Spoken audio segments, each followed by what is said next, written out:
pacote anticrime do ministro da Justiça Sérgio Moro é o tema da minha entrevista de hoje. Eu converso com o jurista e presidente do IBDAFT, Dr. Quioche Arada. Dr. Quioche, um prazer conversar com o senhor. Bom dia, Viviane. Dr. Quioche, queria conversar sobre o pacote anticrime do ministro Sérgio Moro. Foi aprovado pelo Congresso, na verdade não foi o pacote anticrime lá atrás que foi elaborado pelo ministro. Foi um pouco desidratado, mas acabou passando. Queria que a gente comentasse um pouquinho quais são os pontos positivos desse pacote aí, essa série de medidas que endurece aí a legislação penal contra o crime brasileiro. O pacote anticrime ele faz diversas modificações na área do direito penal, na área da política criminal, na área do Código de Processo Penal e seguramente é um dos instrumentos de combate à criminalidade. Mas por si só não resolve o problema da criminalidade. É preciso ter, em primeiro lugar, uma grande vontade política das autoridades constituídas de dar efetivo combate à criminalidade. É preciso que o judiciário passe a julgar com maior celeridade os processos, não só de natureza criminal, como também outros processos que estão perdidos nos escaninhos dos tribunais e que estão emperrando as atividades em nosso país. E é preciso também haver uma modernização na infraestrutura dos órgãos de segurança pública. Certo. A nossa polícia científica, por exemplo, está muito mal aparelhada. Não há desenvolvimento de tecnologias de investigação, desenvolvimento de inteligência artificial, de tal sorte que quase 50% dos crimes perpetrados no nosso país são de autoria desconhecida. Né? Então, esse é um quadro muito grave. Mas não há dúvida, Viviane, que esse pacote anticrime, ainda que desidratada, representa um avanço em termos de efetivo combate à criminalidade. Doutor Arada, na verdade, um dos pontos, foram dois pontos aí que o ministro Sérgio Moro batia desde o início, que eram o excludente de ilicitude e a prisão em segunda instância. Esses dois pontos ficaram fora aí do pacote, mas, em geral, o pacote é positivo? Sim, em geral, o pacote é positivo. Por exemplo, aquele que cria um banco de dados do acusado condenado em última instância ou em segunda instância, que recebe ao adentrar no estabelecimento prisional, ele tem colhido os seus dados genéticos através do DNA. Né? Então, esses dados representam um grande instrumento de perseguição criminal, porque eles podem ser disponibilizados entre os órgãos de segurança pública, Polícia Federal, Polícia Civil, Polícia Militar. Então, aqueles criminosos que cometeram crimes graves, crimes dolosos, ele tem que se submeter compulsoriamente à extração de dados genéticos para a formação desse banco de dados, que é muito importante, porque a impressão digital de hoje em dia, ele com o tempo ele não funciona mais. Pessoas de idade vai perdendo a sensibilidade no dedo e acaba aí a imagem digital acaba se apagando. Fica comprometida, né? Então, esse é um grande avanço. Outro avanço é o aumento da pena máxima de 30 para 40 anos. Certo. E avanço maior ainda é a progressão do regime prisional para semiaberto, por exemplo, em que se impõe o cumprimento, no mínimo, de 3/5 da pena. Hoje, com cumprimento de 1/6, você já evolui para o semiaberto, né? Independentemente de qualquer tipo de crime. Agora, no regime aprovado, tem que cumprir 3/5 dos crimes dolosos, né? Então, já não haverá tanta facilidade para o condenado progredir de regime. Na sua opinião, doutor Arada, o senhor acredita que esse endurecimento aí do sistema penal do país vai passar uma imagem para o brasileiro que desacredita aí na justiça de que realmente a impunidade vai acabar no país? Um dos objetivos desse pacote anticrime é exatamente eliminar essa imagem de impunidade que impera no país.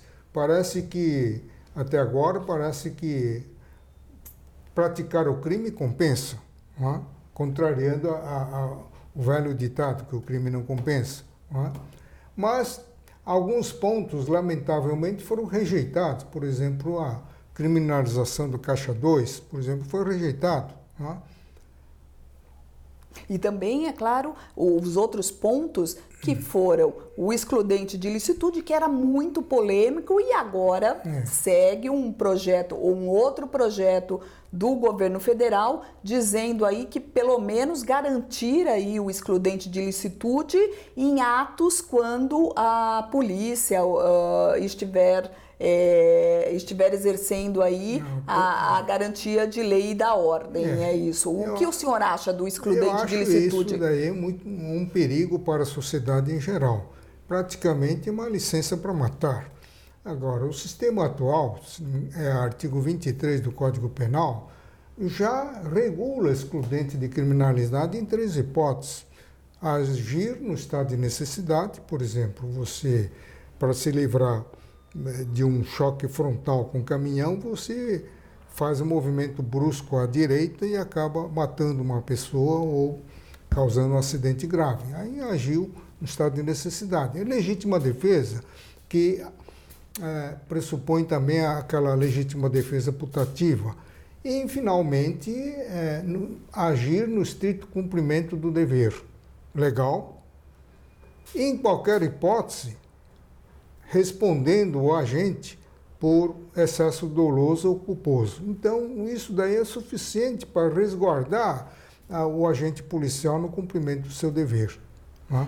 E, doutor Arada, e a segunda instância, a prisão em segunda instância ficou fora do pacote, mas o Senado se adiantou e votou aí, aprovou a prisão em segunda instância. O senhor acha que finalmente aí vai se discutir, vai se encerrar a questão a respeito disso, ou é uma questão que ainda tem que ser discutida no Supremo? Não, mas prescrever a prisão em segunda instância por lei ordinária, isso é besteira, porque o Supremo Tribunal Federal, interpretando o preceito constitucional da presunção da não culpabilidade, firmou a jurisprudência majoritária, por maioria de votos, no sentido de que só se pode prender com trânsito em julgado formal, entendeu? Então, não é por aí.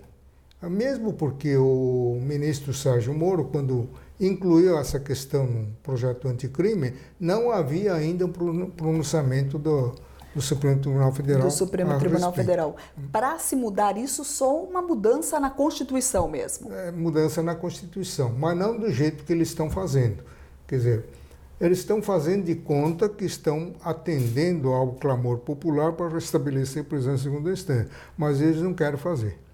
Mesmo porque 1/3 deles estão metidos na Operação Lava Jato. Então ninguém quer colocar a corda no seu pescoço, né?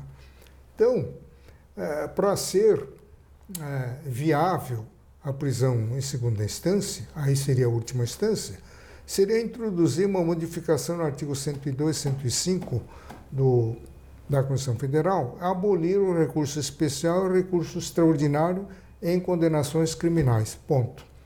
Aí transita em julgado com a decisão de segunda instância. Aí não há o que você discutir. Agora, determinar a prisão em segunda instância, fazer uma PEC nesse sentido, se a presunção de não culpabilidade for uma cláusula pétrea, então o Supremo vai derrubar essa emenda. Doutora Arada, e na verdade, eu acho que a discussão chegou aí por causa de uma figura política, né? Sim. E o que foi muito errado. O que é Estão se grave. discutindo aí a prisão em segunda instância, que é muito importante para o país, mas em cima de uma figura política, que foi aí a soltura do ex-presidente Lula, não é? Firmar jurisprudência em função de uma figura? uma só figura, por mais importante que ele seja, é um risco muito grande, né? Acaba generalizando, né? Doutora Arada, eu queria falar mais um ponto do pacote anticrime que ficou fora que foi descartado aí pelos deputados, já na Câmara foi descartado pelos deputados, que era o acordo entre o réu e a justiça, que era o tal plea bargain, né, que se faz. O senhor acha que foi justo ter retirado esse ponto do Mas aí do pacote? é uma questão de política legislativa, não tem que se discutir. Os deputados e senadores são soberanos na avaliação da questão proposta e eles decidem o que é melhor para a sociedade, né? Nos Estados Unidos, na verdade, a crítica que existe é que nos Estados Unidos esse tipo de legislação acaba prendendo aí muito mais pessoas, né? Porque as pessoas acreditam que na justiça, olha, ou você faz um acordo comigo, porque se for em julgamento, a sua pena vai ser maior. Então acaba que não tem tanto julgamento assim. E ele queria trazer isso, importar isso para o Brasil. O senhor acha que ia funcionar aqui no país? Mas é uma cultura diferente, né? Eu acho que cada povo tem que ter uma legislação que reflita a sua cultura, né? Então, essa é uma avaliação que cabe aos congressistas, né? Então, política penal é aquela que os deputados soberanamente traçaram, né? Perfeito. Então, doutora Arada, só para recapitular, o pacote anticrime aí mesmo desidratado do Sérgio Moro foi positivo. Sim. E agora a gente espera aí que a justiça faça a sua parte também. Exatamente, porque se continuar com essa morosidade, não resolve nada. O nosso grande problema é que em tudo dá-se um tratamento legislativo, né? Quando, na verdade, não é a feitura de novas leis que vão consertar as coisas erradas que existem no país. É dar efetivo cumprimento ao que já existe na lei, não é? Então, para combater a morosidade, o que fizeram os deputados e senadores? Promulgaram a emenda 45, estipulando o princípio da razoável duração do processo, não é? De lá para cá, o processo agilizou nada, está demorando mais ainda. Então, está surtindo o efeito contrário. Então, não é lei que vai agilizar o processo, mas é a vontade política de cada juiz, de cada magistrado envolvido no processo de dar efetiva celeridade, fazendo da magistratura uma carreira única. Tem que ser o sacerdote do direito. Nada de fazer carreiras paralelas, não é? Nas universidades, participar dos simpósios, debates, viagens internacionais, tudo isso prejudica a celeridade processual. Doutora Arada, nosso tempo esgotou. Muito obrigada pela sua presença aqui no NGT Notícias. Obrigado. Esse foi o NGT Notícias de hoje, entrevistando o jurista Dr. Kiyoshi Arada. Muito obrigada pela sua companhia e eu te aguardo na próxima edição do NGT Notícias. Até mais.